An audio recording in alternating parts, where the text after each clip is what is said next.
আজকে সবার জন্য স্যান্ডউইচ বানালাম। সকাল সকাল আজকে সবার ব্রেকফাস্ট আমিই তৈরি করছি। মা বাবার ব্রেকফাস্ট রেডি করে দিয়ে আমি করে নিয়েছিলাম আমার জন্য একটুখানি ম্যাগি, কারণ অনেকদিন ধরেই ম্যাগি খাওয়া হচ্ছিল না।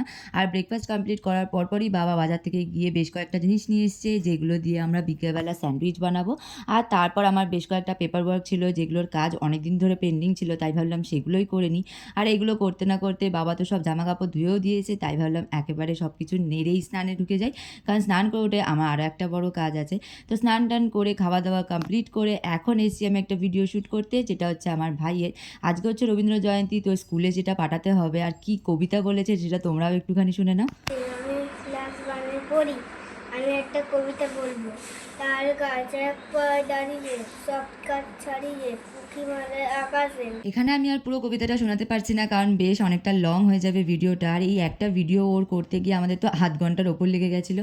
তো ভিডিও কমপ্লিট করে সন্ধ্যেবেলা আমি এখন সবার জন্য করছি স্যান্ডউইচ, আর সব কিছু একসাথে দিয়ে দিয়েছি। আর আজকে আমি করছি এগ স্যান্ডউইচ, একদম সিম্পল ওয়েতে।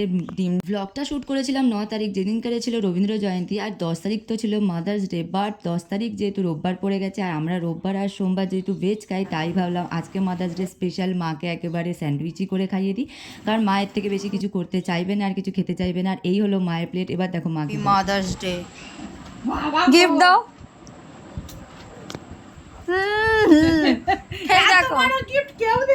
হ্যাঁ, স্যান্ডউইচটা দেখতে যতটা সুন্দর হয়েছিল, খেতেও বেশ ভালো টেস্টিং হয়েছিল, আর বেশ ফিলিংও ছিল স্যান্ডউইচ।